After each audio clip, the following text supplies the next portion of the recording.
আসসালামু আলাইকুম। সবাই কেমন আছেন? আশা করি ভালো আছেন। আপনার আর আমার দিন শেষ। মামুন লাইলা কাকির বাংলাদেশ। অবশেষে মামুন গ্রেপ্তার। লাইলা কাকি এখন আপাতত জিম্মায় আছে পুলিশের।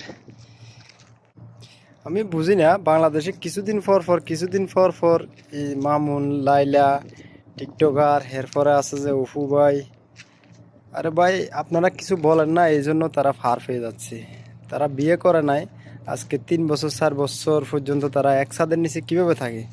তারা এই নিয়ে কখনো মুখ খোলে নাই, এই বিষয়টা নিয়ে কখনো মুখ খোলে নাই। আর যখন মামুন যখন রিসোর্টে একটা তার স্ত্রীকে নিয়ে যখন রিসোর্টে গিয়ে স্ত্রীর সাথে ছিল, তখন দেখি আপনাদের সবাই মাতামাতি ছিল।